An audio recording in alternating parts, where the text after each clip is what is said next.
send you a letter to come back home to play, but to your dismay, this isn't your day, for the happy fun time has begun to fade. Watch as we reanimate our corpses you abandoned or dismantled or mishandled, but we won't be skipped and swayed.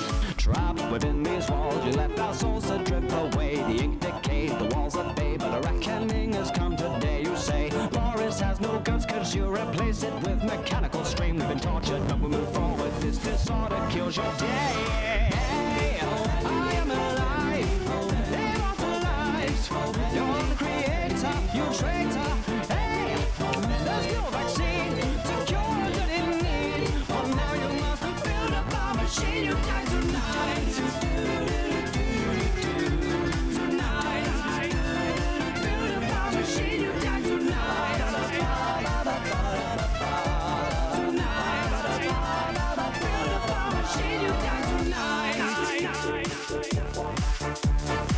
So you pound over pieces to initiate that pain. Our venom stains, a knife remains, but the ending's always just the same. No gain. Nod your head to the beat of death as you draw your last eternal breath. Sensations of an invasion send the course right through your veins. You say we have no brains, we're just cartoons for your betrayal. To tell some tale by the boat and sail, but sure this inevitably unveils the fail. Splashes of eternal hate will flood the floor and clean your slate. Now we're the tools and you're the fool. A nightmare dominates. I am alive, immortalized. You're the creator, you traitor. Hey, there's no vaccine to cure the need. For now you must build up a machine. You die tonight. I am alive, immortalized. You're the creator, you traitor. Hey, there's no vaccine to cure the need. For now you must build up a machine. You die tonight.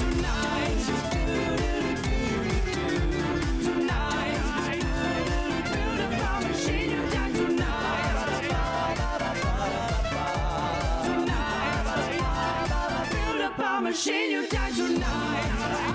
I'm aware, your soul is now divine. We cast in our toe, even broken chains. So don't toy with us like he did to our shining stars. So prepare for revenge. You're a whole new creature from the darkest side. You gotta take a save the pain we feel. Created as monsters that come to life. Come back to life. So you come to the end now, alive but dead inside. The heartbeat's loud, you've joined our crowd. We are but punished serpentines. Your life with him was fun, but now the terror's only just begun. Now come with me and you will see we're newborn cyanide. I am alive, immortalized. You're the creator, you traitor. Hey, there's no vaccine to cure the need. For now you must build up a machine. You die tonight. I am alive, immortalized. You're the creator, you traitor. Hey, there's no vaccine to cure the need. For now you must build up a machine. You die tonight. Tonight, build up a machine. You die tonight. Tonight, build up a machine. You die tonight.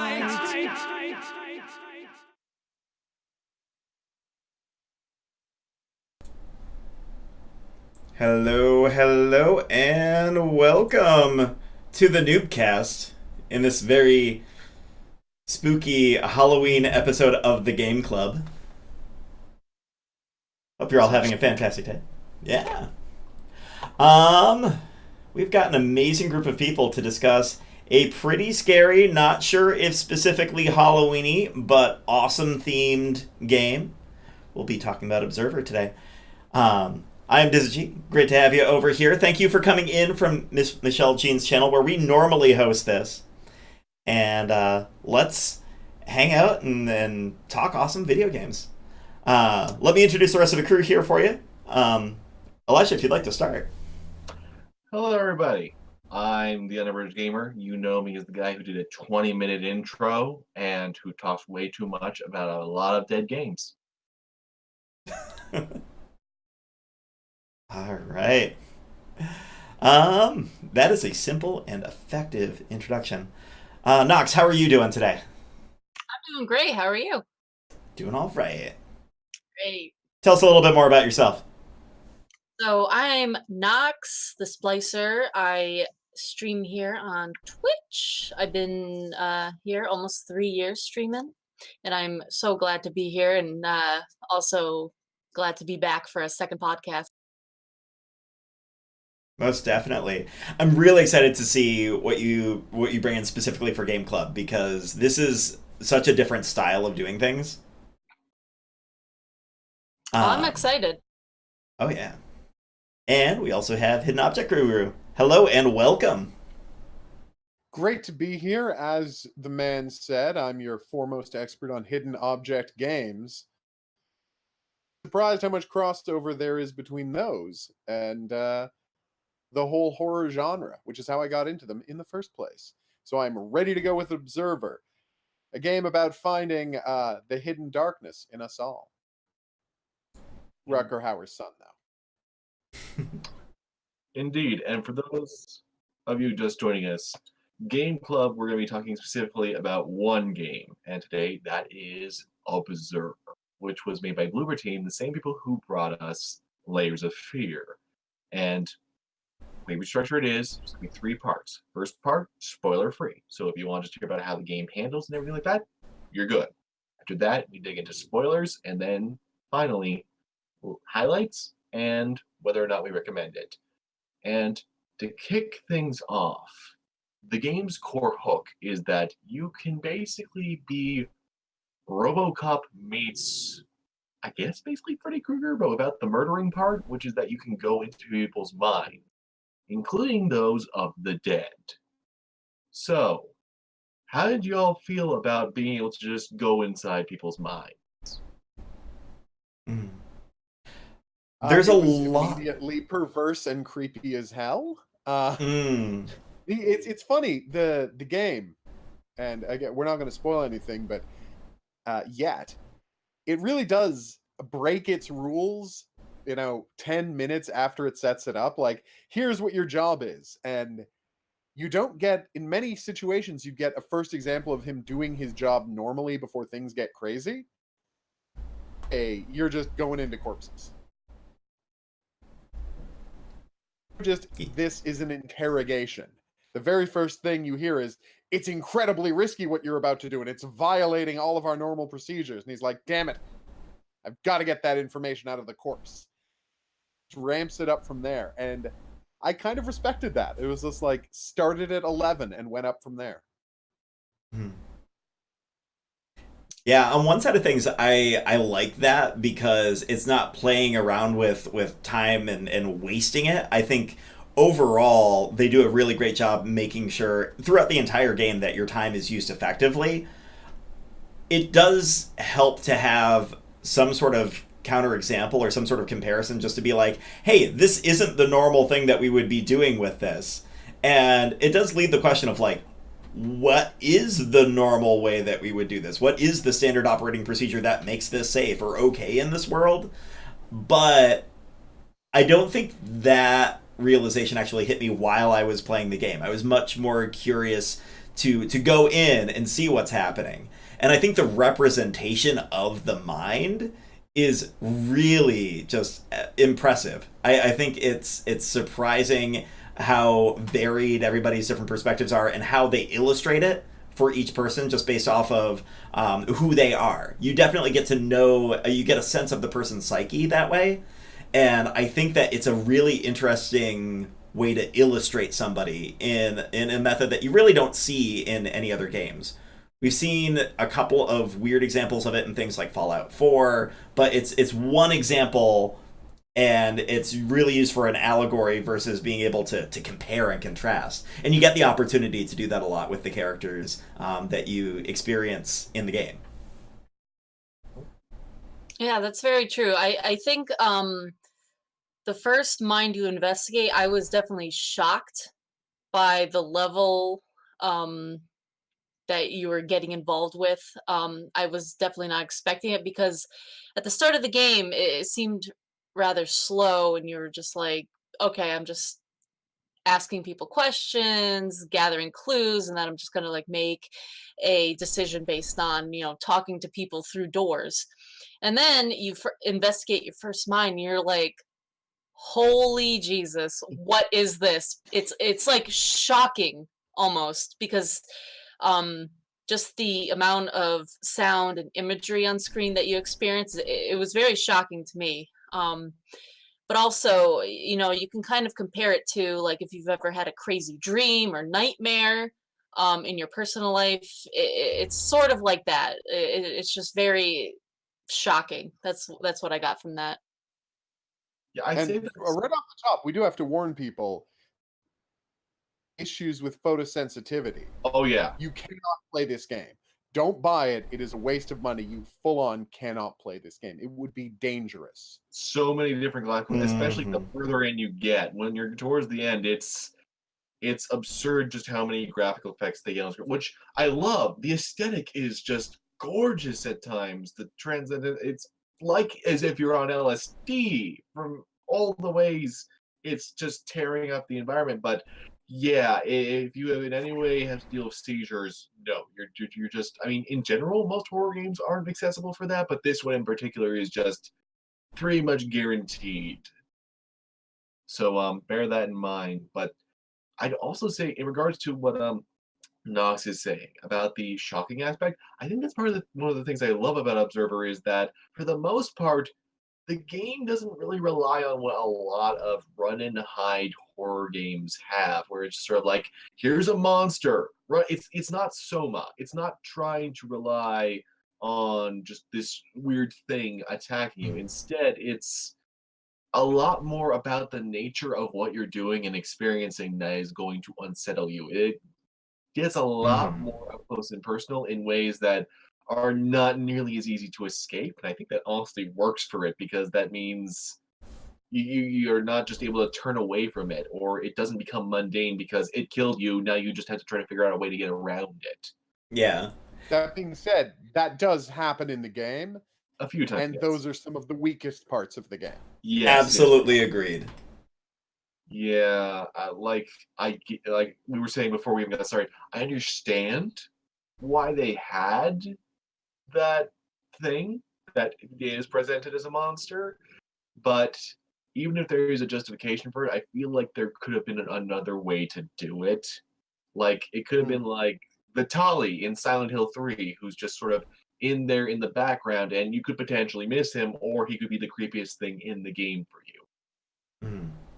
Mhm. Yeah, this is a game that's not afraid to let you make your own decisions in a lot of circumstances. There are some side quests in the game that I flat out ignored the first playthrough and kind of wish that I had spent that time on, but the ones that I did go through in the first playthrough were extremely meaningful and you had to make very very difficult decisions as a result of them.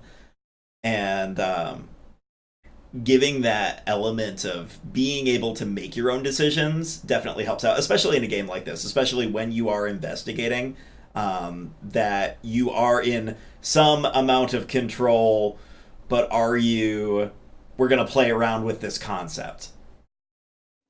Control definitely seems to be a theme that they like to toy with, and I've seen a lot of debate about this, whether like having the freedom to end dialogue trees pretty much however you want, and it's permanent. You can't just keep talking to people over and over again. You get one shot with most of them, so it makes it a lot more meaningful, in my opinion. It's sort of what Telltale's done at times, but honestly, by not going, Kenny will remember that and stuff like that, it felt more genuine. I'm not sure if that was the same for the rest of y'all, but I liked that it was like a normal conversation. You can't say every single question and you just have to live with whatever you said. Yeah, Mhm. Oh yeah. that is a good point because it does add a more of a real feeling of risk to the conversations because it's clear. Like I screwed up my conversation with the building manager right at the start of the game, and that set a tone for what I should expect for the rest of the games. Really botched everything I said to that guy. I gotta say it showed me that I was on a different footing than I was used to, and it made me Mhm. much more wary as I went into the rest of the game's Yeah. interactions. Especially because the system has no built-in way of going back and checking that out other than replaying the entire game. Yeah. Hmm. Sorry, Nox, you were saying just a minute ago?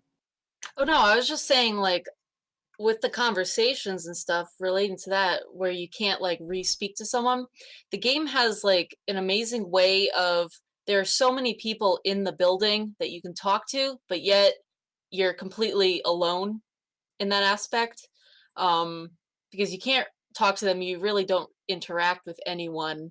So the game does a great job of just like making you just feel alone the entire time because you don't really see anyone face to face. Agreed. At one point, I thought that it was a decision because, hey, maybe this is an indie developer that doesn't want to go and do all of these animations and things like that. And as you go through the game, you recognize, yeah, it's much more than just that. You do get a couple of moments where clearly they have skills with how they're presenting material. Like it's not a technical decision; it is an artistic decision, and I think it's a really smart one. Hmm. Absolutely. And I just really, I think it worked better that they relied more on high quality voice actors than trying to nail animation because there's a lot of good acting in this game for a lot of bit parts, and they're all different voices. I imagine someone probably at least did one other character, but the fact I wasn't able to tell if anyone did that blows me away because most indie games like this, there'd be like 3 actors for the entire game. Mm-hmm. But it's true. Every time you get to a new door, every time you get to a new area, you've got this whole new character presented with, they're all pretty creepy and they're all pretty off-putting, but they all have their own distinct voice. And that is such a nice addition because they all become immediately memorable. And speaking about things that are memorable, Observer did try to play around with something that a lot of games like to include, but this might be one of the first ones to try to gamify it and explore it more, which is you had filters like Detective Vision in the Batman games, but in this case, they had different substance and you had to use them for various puzzles. It wasn't just as simple as I clicked a button, I can see everything important now. You still Yeah. had to investigate. Did you feel that actually Using a added? biofilter or an electric filter and things like that while looking for those specific elements in a way that made sense within the world. Honestly, I think this is one of the best cyberpunk style investigation interfaces I've seen. And it made me think, God, if he only Kojima could have had access to something like this when he was making Snatcher. And else. Mm. Yeah, for me, I felt like the filters were important for setting, and they were very important for immersion, because by the time you're done with the game, you're like, okay, I know what this is going to be. I need to use this filter. I'm going to find that spot. Oh, that's exactly what it is. And at the beginning, I had no clue. And so I definitely felt like I gained a sense of knowledge and a sense of education of the world as I did that. It's training you to interact with the world. Exactly.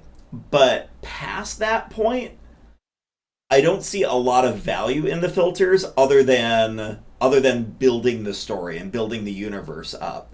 I did feel like it was a little bit of an inconvenience that I had to overcome versus it being like a meaningful teller of story.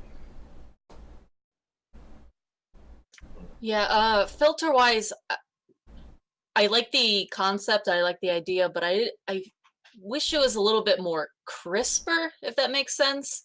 Like I wish I felt like when you used each filter, you couldn't really see your surroundings. It really locked on to one thing.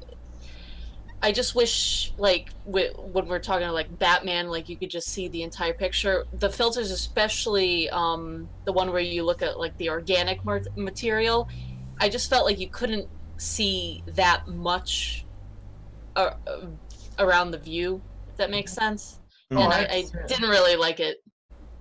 I had the same sort of experience, but in my case, that was pretty much the night vision filter, which is the one that you use the least out of all of them. It was like I can vaguely make out what's going on here, but I would like to think this far in the future we'd have a better night vision filter than in Call of Duty Modern Warfare. But apparently not. So that one kind of wore on me. I sort of understand why they made the organic and electrical be more jarring because they didn't want someone to just constantly have those filters up all the time. They want you to be regularly cycling through them like the Terminator. But I can definitely see why that would still grow old. For me, it didn't, but I can completely understand why it would. And branching off of this, this is an adventure game in first person, which is something we're just starting to see now. There's a lot more games that are finally toying with the idea of what if an adventure game, but not a point and click, and not necessarily in the Telltale style either. So, did you think that the first person perspective actually helped things, made it more immersive, felt more like you were in the story? Or did it actually hinder solving puzzles and adventuring and exploring the world? Well, I'm going to say that what I always say, which is, I think horror should be in first person almost all the time. I think you need Hmm. the immersion. I think do that additional burst of immersion, and horror really does get aided by that. So you look at something like Vampire, which is a game. It's a horror themed game. It's like the world of horror, but it's an action adventure game in a horror setting. But it's not meant to scare you. Whereas this one is meant to creep you out and get under your skin, and in many places make you feel contained and claustrophobic. There is a lot of claustrophobia triggering stuff in this game from the tenement on into people's minds. And I think that always works best in first person. It really does trap you within the game world in a way that any other point of view doesn't. And I especially like the way they use the filters to make the detective and the adventure searching for objects more accessible in a first person. That get that first person can be so much more overwhelming than in the world of point and click, right? Mm. And giving you this little a leg up on finding things and getting a sense of your surroundings, I think is vitally important, and I really like how it played out. Yeah. I mean, if I think about, like, as a counterexample of third person perspective horror game, like, I don't know, like Dead by Daylight, Friday the 13th, that whole perspective, being outside helps make all of those jump scares feel less scary and feel more like a game. And so they Right. purposely do that to reduce the immersion, I think. And it really would feel different, especially in an investigative scene like that, if you made that decision. It wouldn't feel right. So it definitely enhances it. And I think because of that, the different vision options make sense. I wish that they felt more convenient and were more functional, I guess. I don't know. Versus just being an inconvenience and investigation later on. But I think it all does add up really well. Yeah, I definitely prefer the first person. I always have in any sort of genre, and I did feel that it made the game creepier and more horror-esque than it would have been in third person. Because there were moments in the game where like nothing per se was going to happen, but just the atmosphere and the sounds you heard, you thought that there was something that was going to happen. And being in first person, you're just like, what's behind me? What is that noise behind me? Is there something coming? And I feel like in third person, your field of view would be way higher, so it'd be less likely that you'd be scared or something. But I definitely got with first person that you sort of felt on edge during any sort of noise that happened. You raise a really good point there also with the sound design because that's something that was iconic about even the Thief games was 3D spacing of sound is so critical to actually making a first person any kind of first person game work. And in Observer's case, they really lean into that. I that final encounter with the monster, I don't want to begin to imagine just how much work they put in to make sure that you could echolocate that thing so precisely. And in my opinion, at least, they nailed it. So Mm-hmm. there's a lot of work going into that as well. But overall, is there anything that you would suggest the developers improve or tinker with? Hmm. I think I might tinker a little bit with the filters. We got introduced to all of the important filters early on, and night vision felt like it was just an afterthought, really. Like, hey, we're going to be in this space, we're going to have to do this. Let's get you some night vision. If there's a feeling of progression of the different filters that you're getting or the different reasons why you might use them, it was cool for half a moment to get that night vision and be like, oh, wait, there are other things we might get. What else might we get? And of course, it doesn't fulfill past that point. So if we continue in this universe, yeah, show me a progression of those filters and why we might use them. And you also get the opportunity to expand in kind of the Castlevania-esque, maybe I do want to go back to those areas I was in before and see if I can learn something new because I have this different filter, this different way of perceiving the circumstance I was in.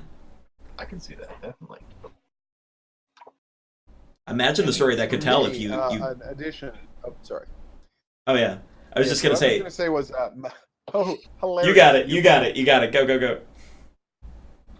I'm going to say what I often say about adventure games, which is they could work a little harder at flagging puzzle elements. There were a couple of times where I was tempted to go look at a walkthrough. Early dreams when I still hadn't... Well, they're not really dreams, but in the early headspaces. Oh, God, that maze. What I'm talking about.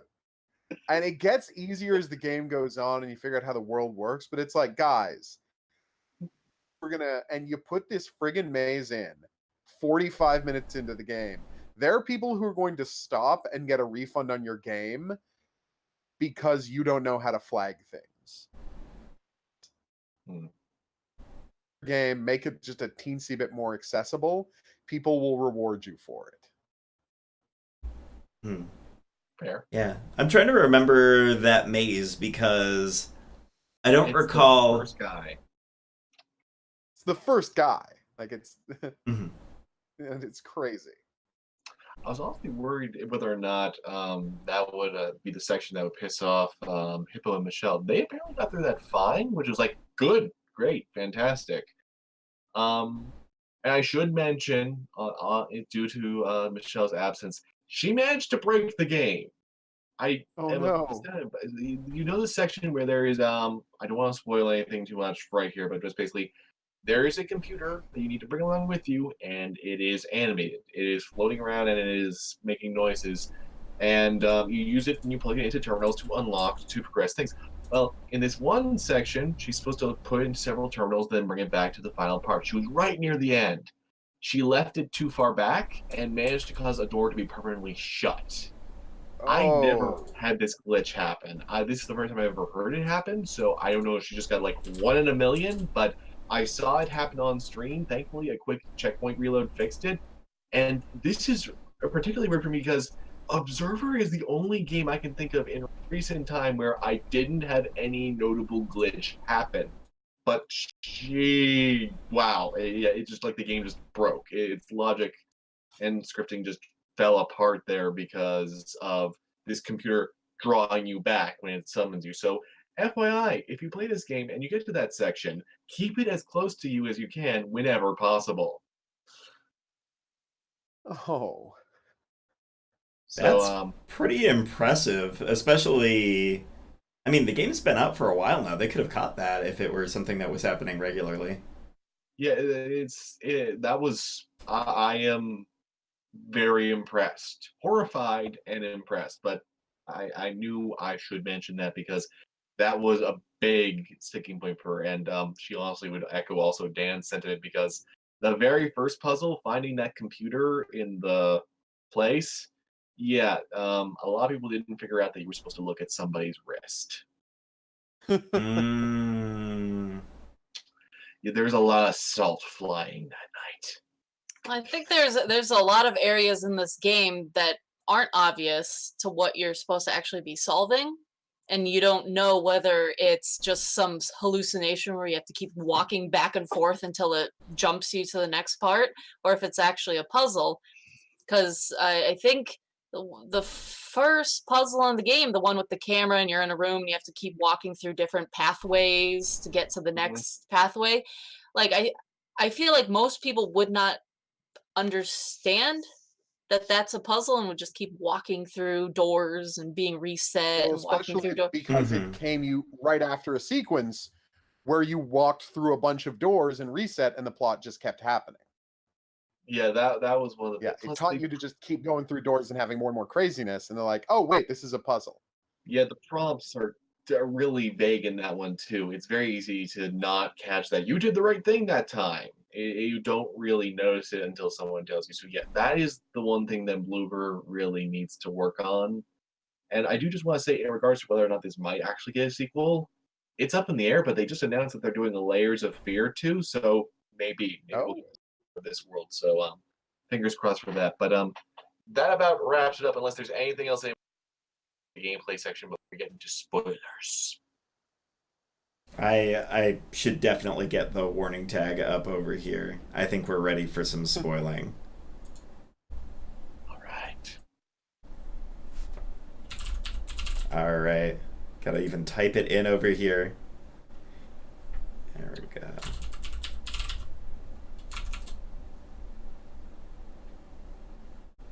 Also, can we all just agree, screw that field of grass section? Oh my god, that took me 15 years. I fucking hated that section. Oh my gosh. There were Ugh. too many drones. Too many. I love so much about what they did, but yes, there's just too many darn drones by the end. It basically became stop motion. Move an inch, stop. Move an inch, stop. Move an inch, stop. Eventually, That's what I did. Do you know what though? That's the part Mish aced in like maybe 2 tries. She basically Oh ran. man. She got so lucky. Oh. She just bolted right through to the computer. Wow. That's crazy. You lucky little.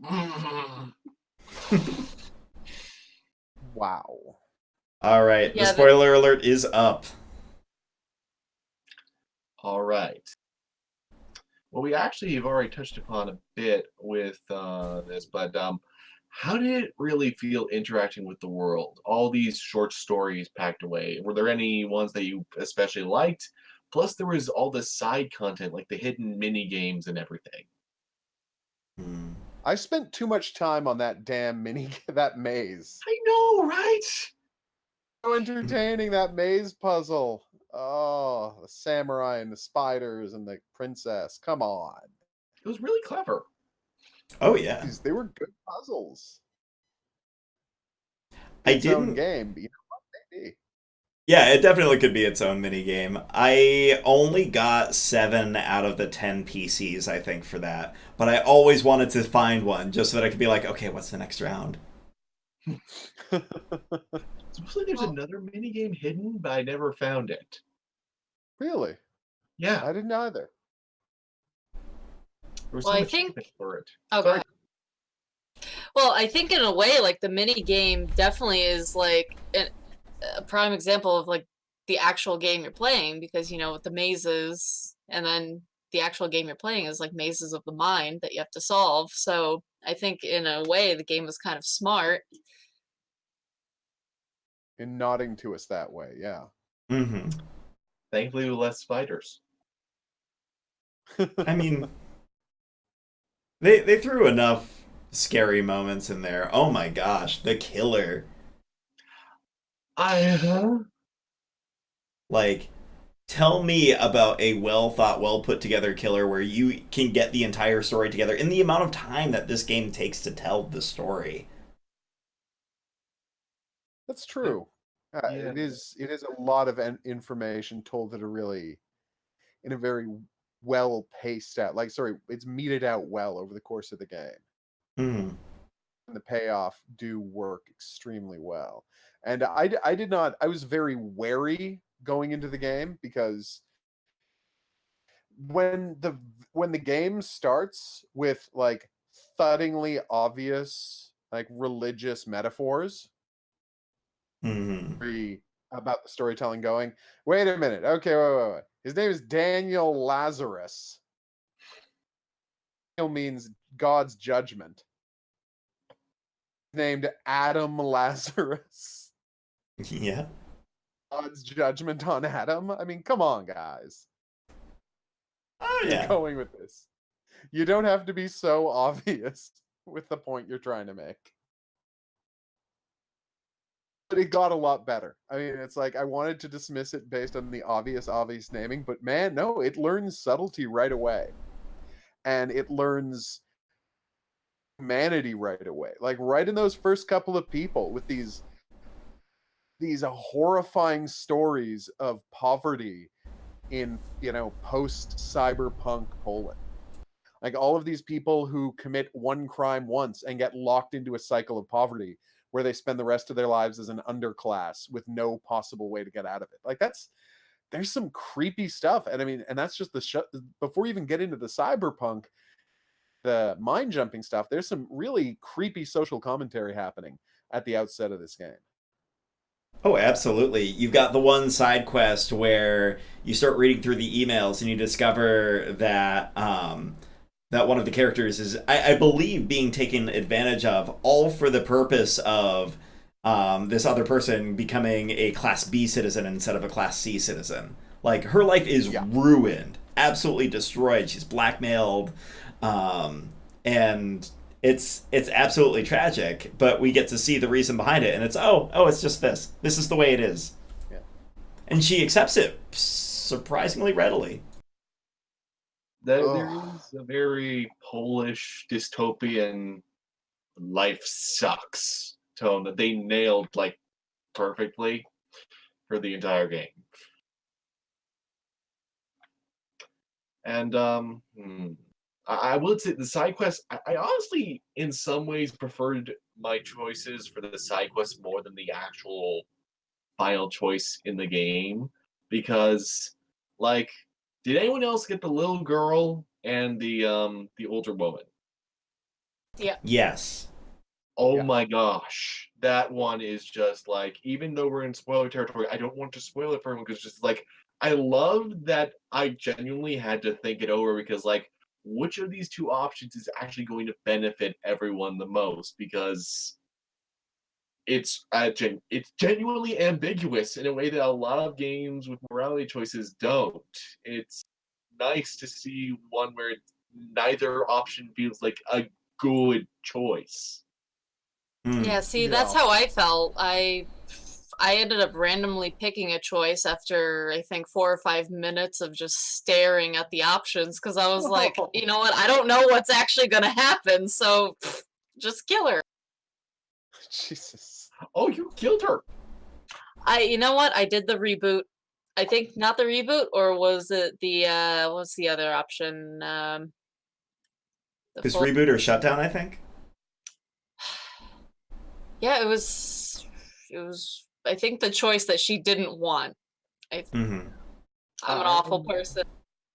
I picked the same option actually, and I thought it was the most sensible because of the feeling of control, and I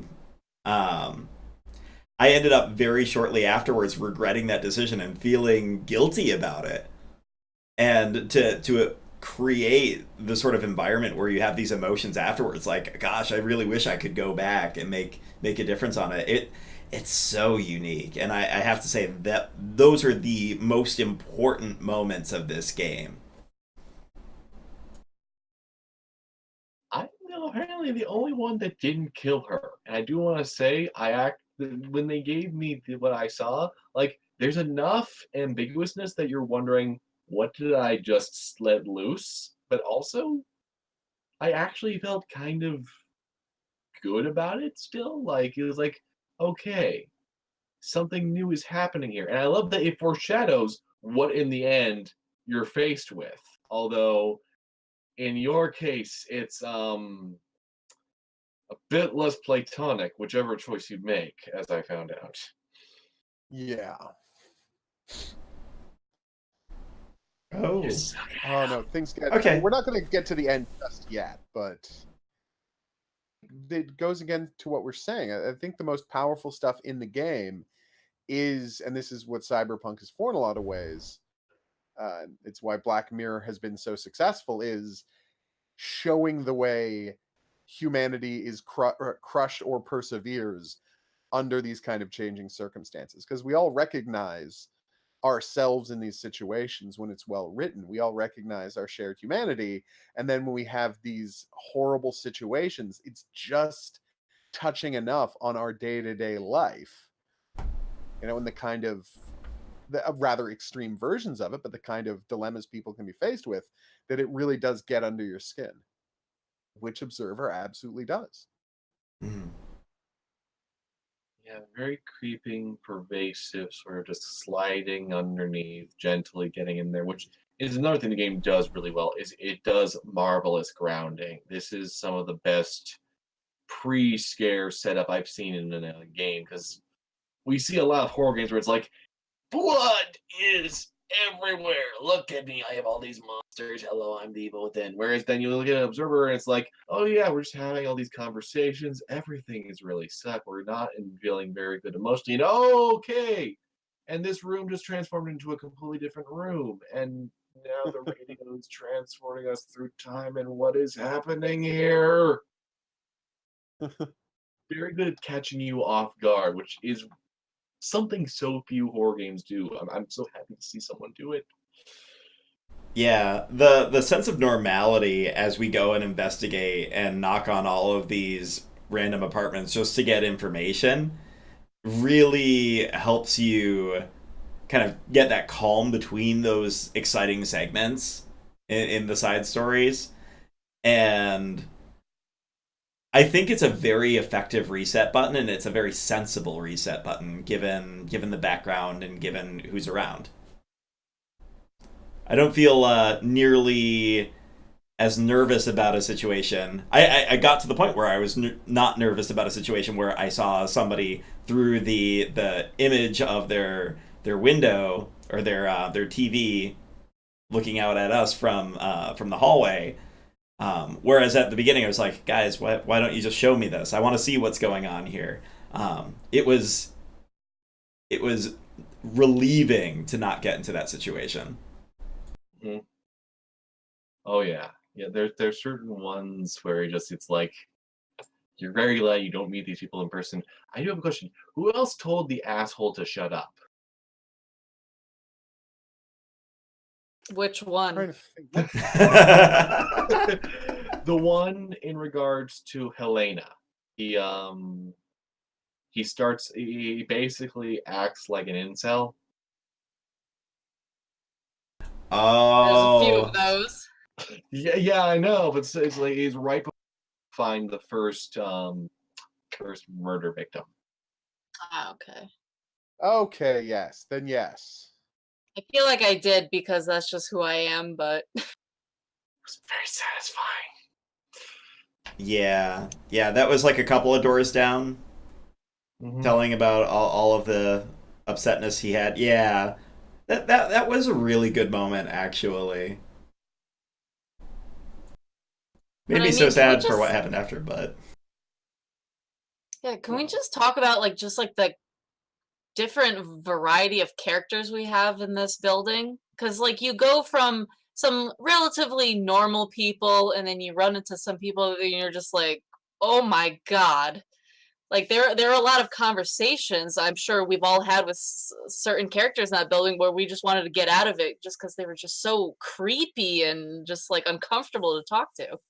And others where you want to do something but you can't, like that one woman who was locked in the basement. I wanted to do something. It was driving me nuts that I couldn't just break down the door because it sounds like this is an abusive relationship situation and I can't intercede. I can't You do can't anything. intervene at all. Yeah, it was like being back in Sole Suspect. You enter this world that is full of these horrible, monstrous ghosts stalking people and miserable, and yeah, you can't do a thing about it. Setting game in a lot of ways. Which once again is a very human thing. And just Yeah. did anyone else encounter also the answering machine message that goes on for like 5 years by the married couple? No. No? no, I don't think I recall that one. Oh, it's the most absurdly saccharine thing ever. It was like, okay, at some point this message ends, right? And it goes on for like almost the length of a full conversation, even though you're just hearing this old married couple leaving a message for you. It's probably the biggest trolling the game does to you outside of a mental sequence. And there's no payoff. It's just no. It is just a message. Yeah, they just flat out make you Lord. wait and wait and wait. That's Well terrible. played. Trying to think. Any other encounters or side stories that stuck out to everybody else? Well, I'm. It's not a big side story, but I got to say, I was taken both graphically and by the narrative of the building manager, who I screwed up his story so badly. Like, just the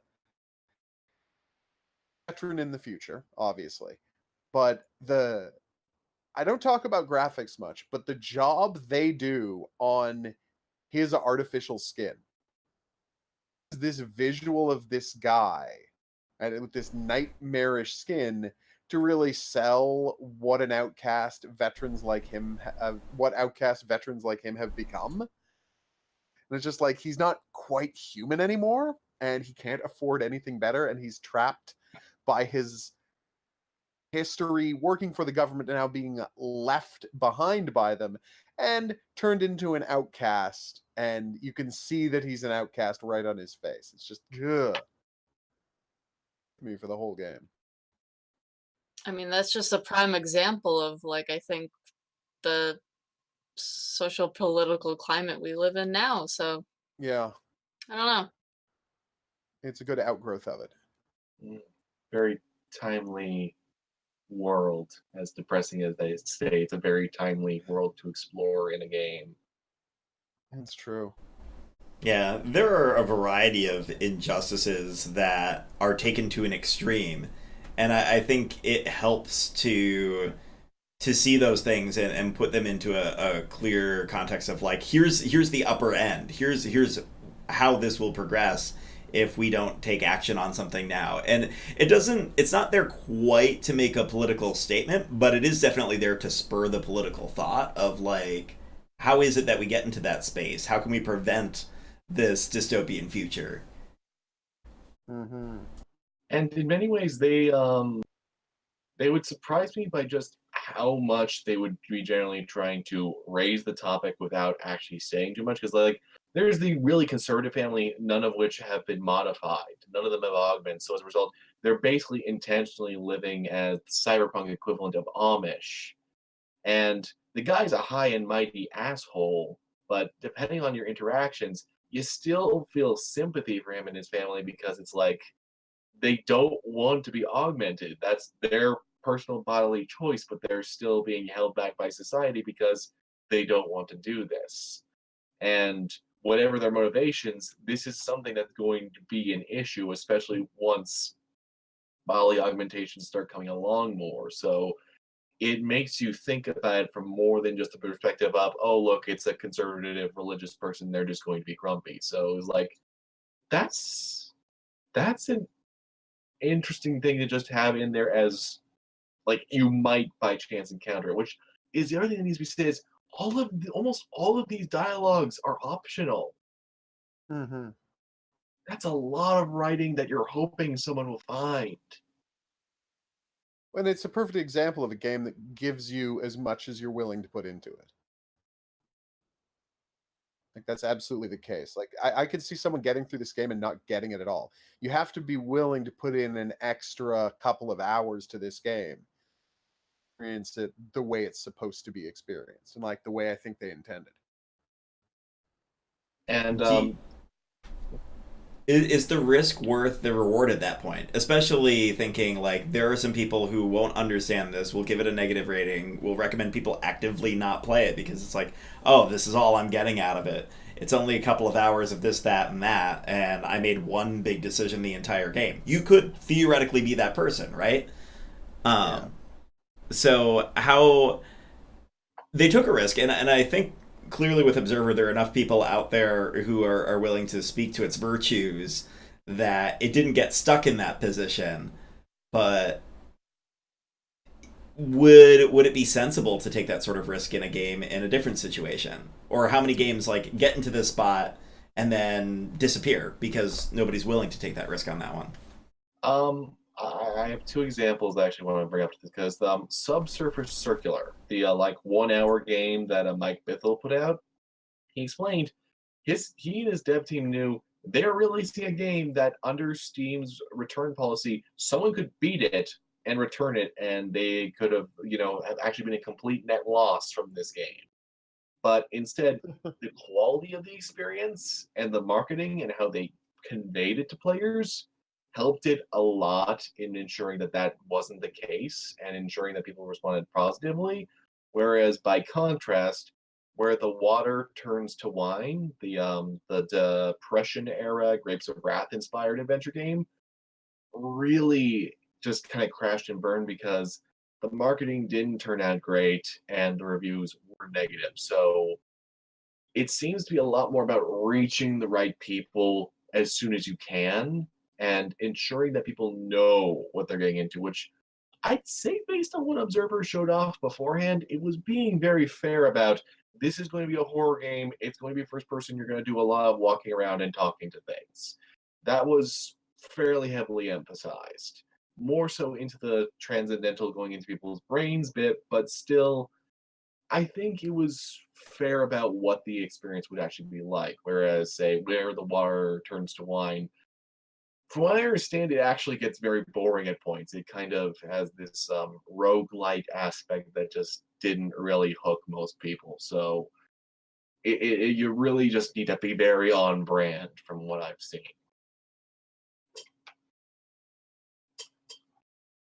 I mean, I think it also has to do with like what kind of gamer are you? Because, there are a lot of people, I'm guilty of this as well, that play some games and I just want to get through the game. Like I just want to do this, this, and this and complete the game, say I finished it. And then there are other people who want to really get immersed, literally click on every single thing they can click in the game. And I think depending on that, yeah.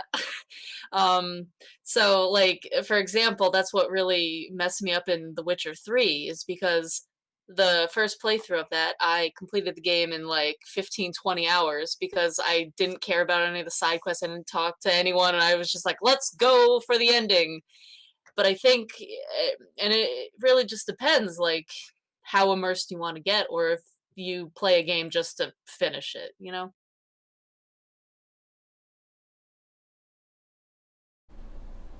And Yeah, although I gotta say, of this game, I think you're right about what kind of gamer you are affecting how you engage with this one. Although I think this is definitely the type of game that is going to more invite someone looking to feel a world and be a part of a world rather than someone who is just looking to get through a title. Risk exists, but I think it's less with this game than it is with a lot of others. Yeah, and I do think we're pretty well set up in advance to know that that's what's going to happen. And finally, speaking of the main thrust of the game, thoughts and feelings on the core narrative, solving the murder and across this very small space, but having a very lengthy and intimate story considering you're inside one building for almost the entire thing. Yeah, talk about claustrophobia. Holy cow. Were you happy with the stories that you got from these other characters who had been murdered, venturing into that, the choices that the game asked of you, and thoughts and feelings on the killer and the, I guess we realistically can call the antagonist of the game, who, yes, spoiler, is kind of separate from the killer? Kind of. Yeah, it gets Different aspects, really. I mean, it's like, because then you're getting into a cyberpunk, what is identity narrative. Once consciousnesses start moving around, right? We really do raise a question of who exactly is who anymore.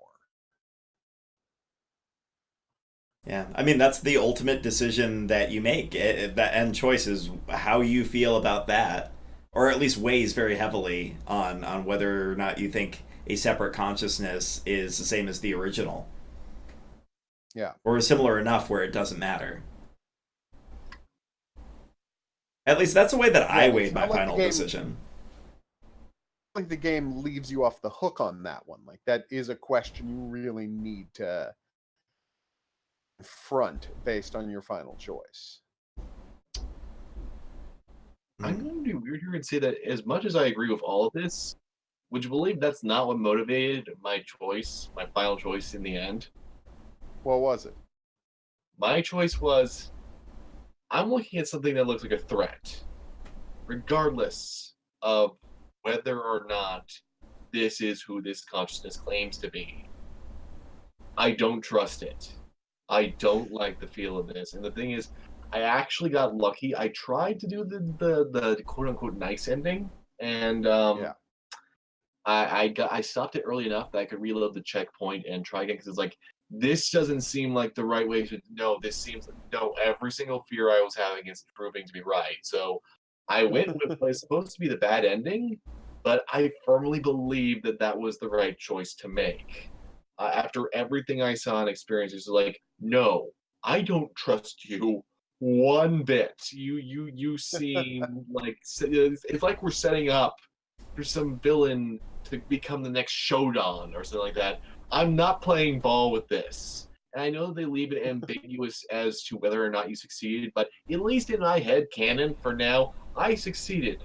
And for at least one moment, Daniel was able to actually really do something helpful to the society at large. Mm-hmm. Okay. I can see that. Yeah. I'm really guess I'm the only one who chose that ending at this rate.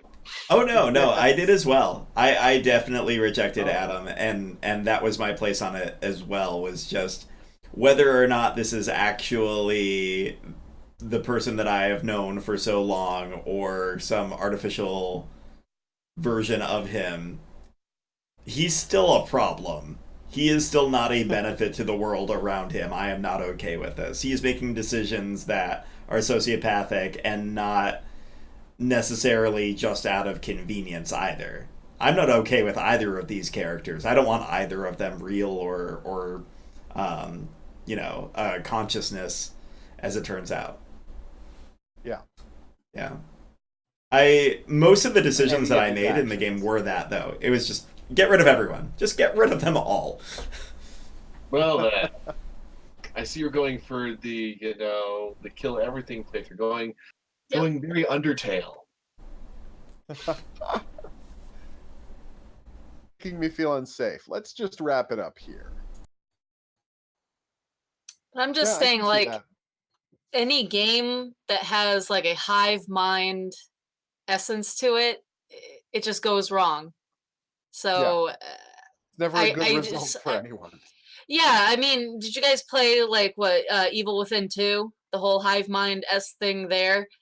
It does not work out. It does not work out. The hive mind at its core is just evil, and it just wrecks everyone. And for that reason, that's why I chose to get rid of him as well. Because Adam, in the end, he may have had Adam's voice, he may have had his appearance, but was he Adam? I don't think so. I think he was a a collection of whatever evil was going on in that building. It wasn't him per se. So I just said, out of here. Nuts to this.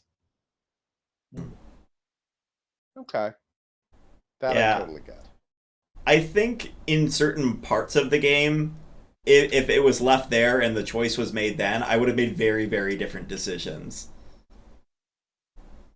Did anyone poke around in Adam's head? That's the only optional thing I didn't do. Oh, I poked around in his head. He has a firewall. It's a minigame. The minigame you're missing. That's the one on it. Oh, okay, that explains that. Yeah. Interesting. Yeah, so I mean the big lesson from that is that he knew exactly what he was doing. He was far more conscious about all of the decisions that were going on, including well, really like making sure that his head was safeguarded from presumably anybody, but maybe even specifically his dad. Yeah, that does add a possible new layer to the character, doesn't it? Mm-hmm. Hmm. Though that does raise the valid first question for our third and final section, which is this a straight up horror game or is it more a techno murder mystery? It I've still got to lean it more towards horror than murder mystery. I mean, it is a mystery, but I think the game's intent is more uh, to traumatize your mind rather than engage it. hmm.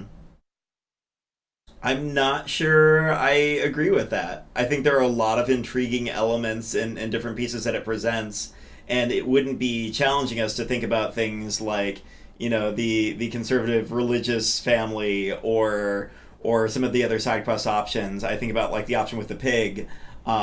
Yes, there was a lot of horror in that, but it was more important to make a decision one way or the other. And you could have made a decision to let the horror, so to speak, continue to live if you're looking at just the visceral element of the organs that they're making off of this animal. Mm-hmm. I mean, I'd agree that there are a lot of horror elements. There are definitely times where you feel spooked, like something's behind you, the noises that come in. I think it's a lot more psychological. Because once you get past the first person that you dive into their mind and you get used to the just the shocking value of what you're seeing and hearing, and then you get to the second person and the third person that you get into their mind, you kind of get used to that and you see that it's more than just horror. It's more, you're really getting into this person's mind. It's psychological. It's piecing things together. It's piecing together what's going around in this house, and it becomes less horror. And don't even get me into, you know, the killer who sometimes at some points you have to sit there for, you know, 5 or 10 minutes to get what his walking path is to actually get to the next point of the puzzle that's in the mind. But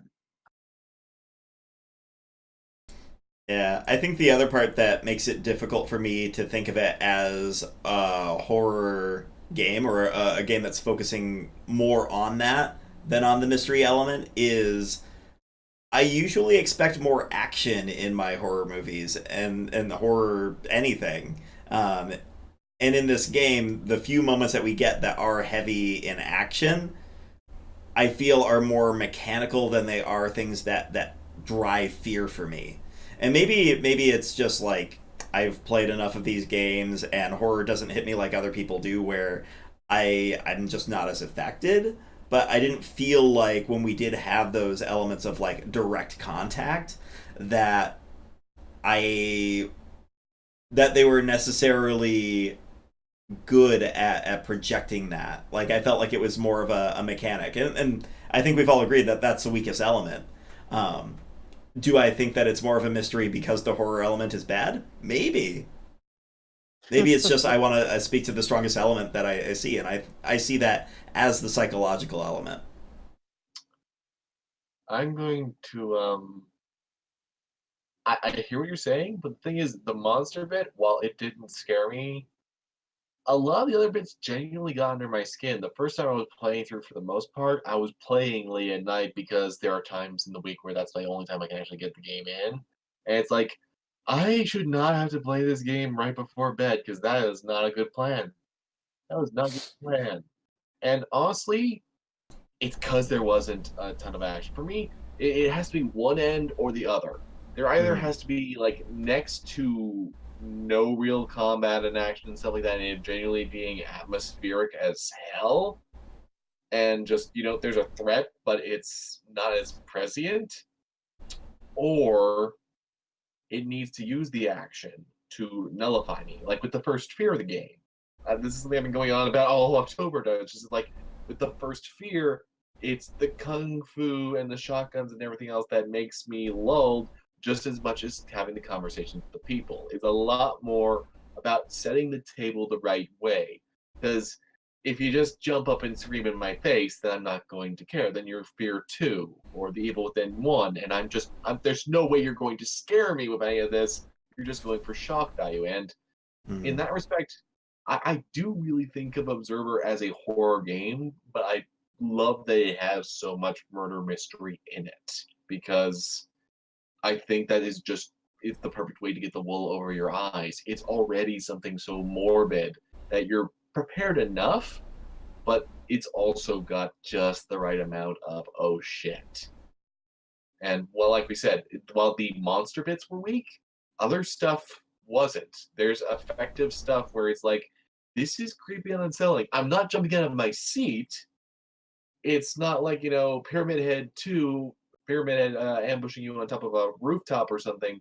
It's a lot more pervasive. Like we said, it's getting under your skin. So for me, it's that kind of horror, and for that, I really like it. I guess the closest film example I can give is it's kind of like The Lady in Black with Daniel Radcliffe, where a lot of it is just setting things up and making things atmospheric and creepy. So I would call it horror, but it's definitely not survival horror. Even though you do take the pills, which I did like that. That was a good thing to have in there, even though there's not really a lot of weight to it. Mm-hmm. No, it's not a key gameplay element. And well, we've already touched upon the claustrophobia of the one building narrative and helping knit all that together. So we're down to favorite moments and least favorite moments, and anything else anybody wants to share. Well, least favorite, again, I've already talked about the maze. I don't have to go into that again. Screw that maze. Favorite moment, though, it's weird. Probably the tattoo parlor. That mind. I just got so wrapped up in that story. That one I really felt for them. Talking about how the class stuff really got to me the most in this game, and I thought that was some of the most look into the class stuff in this world. And it's just like the utter despair of people living in this world, and I'm like, yeah, that one really stuck with me. Yeah. I think especially with the feeling of helplessness at the end and how much was controllable by them, how much they were able to actually make decisions versus, the people who are puppet mastering the scenario. It was really chilling and really compelling. Definitely one of my favorite moments as well. Knox? Let's see. Favorite moments, well, definitely investigating the mines. Although I did think the parlor shop one, the tattoo parlor shop, was a little long. It just seemed to keep going on and on and on. And although I enjoyed the aspect of it, it seemed like 3 times as long as the other investigations, which didn't like so much. It was probably because I kept dying to the monster, but and let's see, like least favorite moments, I would have to say was definitely the cornfield maze with the drones. Didn't like that at all. And there were also points where it seemed like the monster, some aspects of the game, you couldn't really pinpoint his walk around actions. So you'd think you were safe, you'd get out of your hole, and then he'd be right there and kill you. And then you'd try to figure out his walking path, but it would be very random. So he'd get back to you. I don't know. I've Definitely agree with the favorite segment with an object guru. I will say my least favorite moment in the game was with as many things that I could not predict were going to take place in the game. The results of going into the virtual reality chamber, I 100% called that, and that was one of the last elements of the game. And it felt like such a letdown to not be surprised by that and what they were doing. And they give a very small like system-based hint, and once again, filters really really cool. I will give filters a good moment here because it does tell a story in a way that I wasn't expecting, or the lack thereof, because you can't use the filters everywhere in the game. But the moment I saw that, I was like, "Uh oh, there's something else that's going on here." Immediately predicted that. Not to mention that area had us trying to escape from combat again, and I felt like that was the least well thought out of those elements. Like I didn't have a storyline reason. It's just keep going, keep going. So as much as I enjoyed the actual decision at the end of the game, that area right before it felt like it was there because it had to be, not because it provided a lot of compelling reason to continue. For me, I it feels like a cop out to say, but my favorite moment was just talking to people. Like that was probably my favorite part of the game was just, oh, there's more conversations I can engage with now because as dark and bleak as the world is, it's just fascinating to find so many well-told stories. So that was probably just every time I'd find a new one was just a favorite moment for me. That was fantastic fun. Um, Least favorite. The Fields is a good contender for that. Um, and the Infinite Maze. It just those are really the two moments for me as well. It's just like the game drags right in those particular spots. I will admit that I was actually disappointed that the killer is resolved so immediately. It was like I was expecting some kind of confrontation. Maybe there'd be some payoff for the filters and stuff like that by using that to maybe find something to set a trap to get the guy or whatever. And then it's just like, no, it's already over by the time you're just it felt for me almost like a section had been cut. But that Yeah, that's definitely a place they could have expanded on. And maybe okay. that was an active decision or not, but either way, there's opportunity there for sure. Oh yeah, I would have preferred that to, as you were saying, the last bit towards the end there, where it just is sort of like, okay, let's get to the ending here. We can tell we're at the resolution of the conflict at this point. But overall, speaking for myself, I have to recommend it. I really loved my time with Observer. I just there's been so many games like this that have bored me or disappointed me. The Outlast series being the biggest example of just, oh my gosh, no, that's not how you do it. And then Observer was like, hey, what if that, but done well?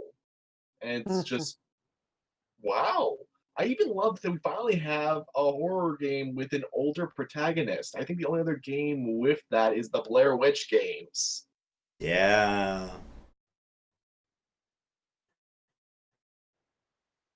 definitely an appreciation for that. He's so lovely, grizzled, just that voice. It's like I could hear him just be bemoaning the state of the world, and as much as it would make me sad, it would be enrapturingly entertaining all the same.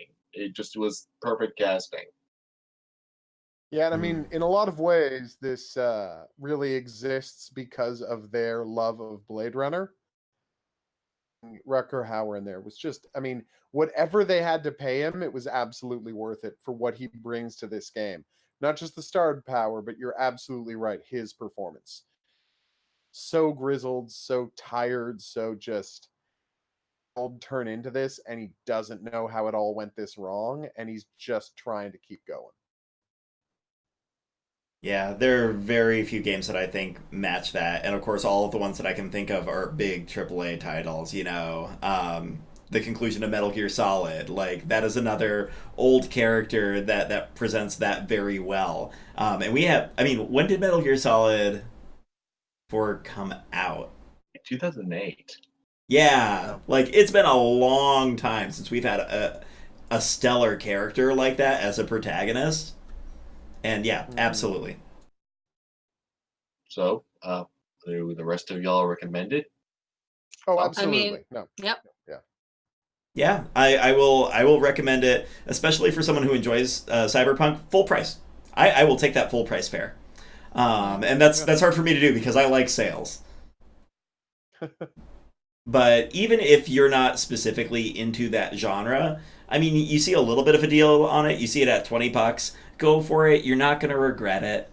I think you're going to want to explore more, and we haven't spoiled everything that's out there. The way that things play out, we're going through in segments and kind of making our conclusions from it. But the order of how you discover everything is so important, How and that there's a story lot more. unfolds is powerful. Mm-hmm. Powerful. And that's what makes it so special. So I absolutely encourage it. All Yeah, right. this game was just like so different for me. I think I know I've said it a lot, but the one thing is like investigating the minds. That was so different for me from any horror game I've ever played. And that is really what sealed this for me. Because if this was a game where you just like picked up documents and talked to two people and were just constantly chased by a monster, I'd be like, it's just Outlast, whatever.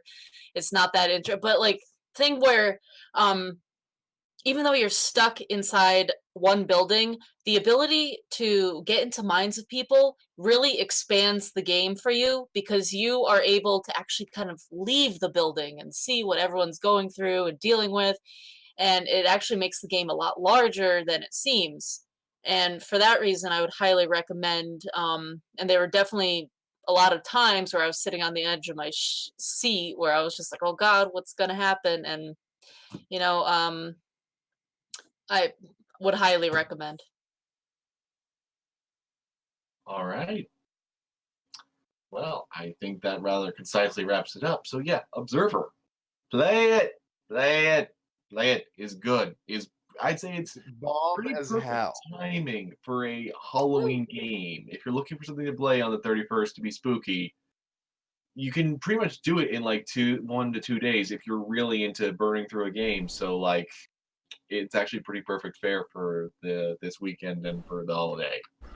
Yeah, Um, my playthrough was what I think 7 hours, 7 or 8 hours. So Yeah. definitely reasonable if you want to do it in a single playthrough. There is more to explore if you want to. Oh yeah. And now everybody, tell us the things you're doing. Okay, sure, I'll I go. Let's Yep. start off with, streaming every day. So drop by the Hidden Object Guru YouTube channel for that. Also, I want to make a spooky Halloween horror recommendation for people. There's a brand new game. Fat Dog Games is publishing it. It's called Apparition. It comes out on Halloween. Ooh. Basically, a Ouija board simulator. Okay. And I did not think I was going to find it creepy. It's early access. Its controls are a little iffy, but what a good job. It's basically a text bot in a scary situation with a lot of good canned responses, but like it's actually pretty good at answering the things you'd want a ghost to answer. And of course, there are monsters running around you while you're doing this, and you can Right get is what killed, I'm and you're looking seeing. for evidence of hauntings. But yeah, it's weirdly creepy, and I was not expecting to be as unnerved by it as I was. So if you're looking for a good Ouija board sim for Halloween, Apparition is the game you want. It is currently available. Sorry, it is early access, goes into early access on Steam on Halloween. Also, True Fear 2 comes out, and that's the best horror hit. That's the sequel to the best horror hidden object game of all time, True Fear. Check it out. Nox? Asking what I'm doing? Yeah, what's on the horizon for your channel on Twitch? All right. So on the horizon, continuing streaming. In the next couple days, I'll be doing a cosplay from Outlast 2, which I'm not going to reveal yet. I know we all have our feelings about the Outlast genre, but I'm really with this character. The character I'm doing, we're with it. So that'll be there in the next few days. I also want to say that I highly recommend Conjuring House to anyone looking for horror games, and I recommend Against Visage, and that's my 2 cents. Ooh. Okay. I don't know what Visage is, but duly noted. For me, my horror games that I'll recommend are I'm going to go with something that I'm going to be having a video about in the near future. It was going to happen for October, but sadly there's been some delays. But Silent Hill 3. I'm as much as I will say right now that the second one has not actually gone over super great with me. There will be an explanation as to why. The third Silent Hill game, I've enjoyed my time with it. It's very interesting.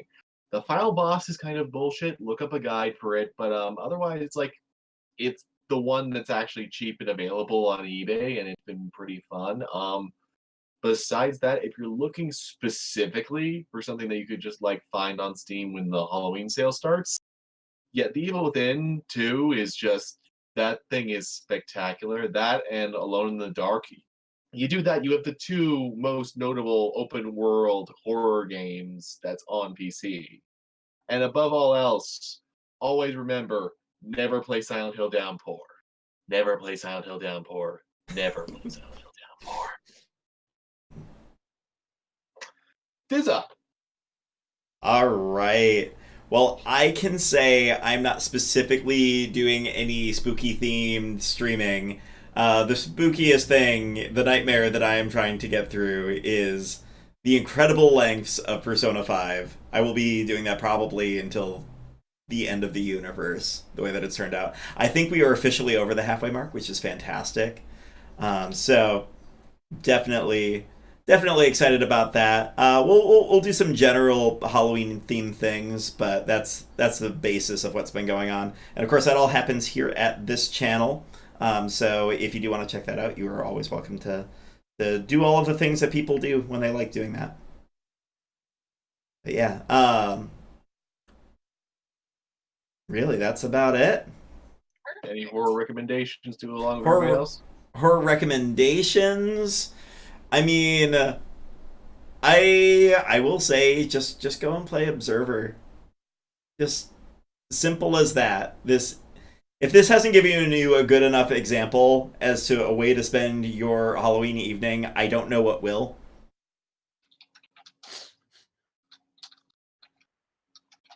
Yeah, Well, thank definitely. you, everyone, for coming together for this. It's been fantastic.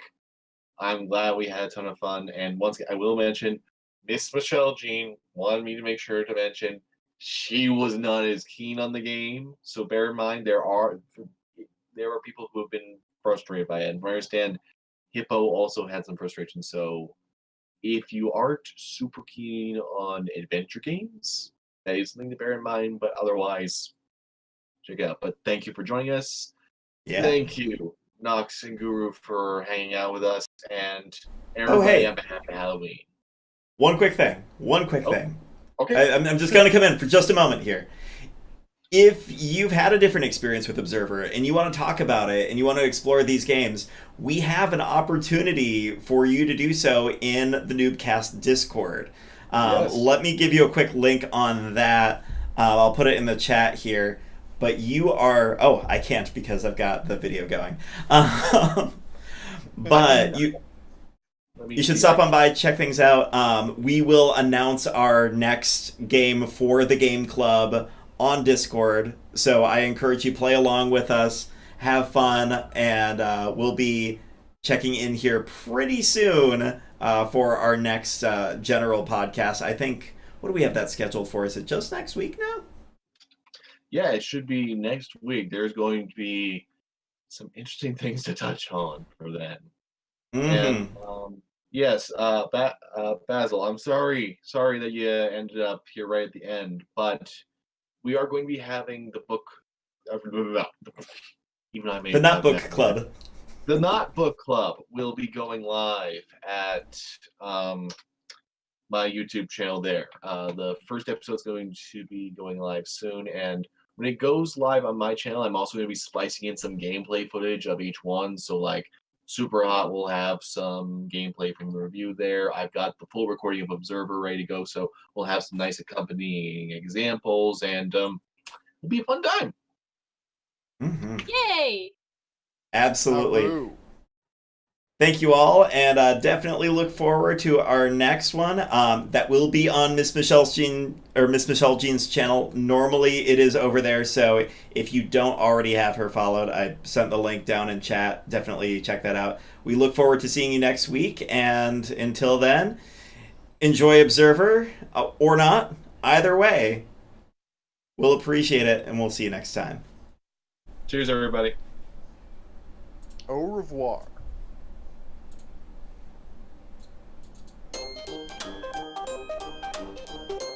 I'm just going to bounce until the stream stops. Bouncing is how I started Bluecast. Bouncing now. Oh, bravo.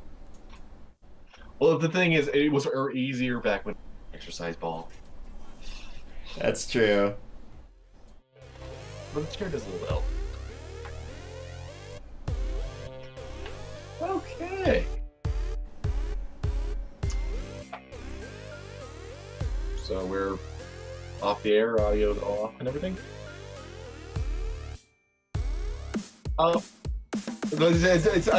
Hey, hello people hearing me right now. I know you're still listening, and Santa Claus does too. How dare you? You should be ashamed of yourselves.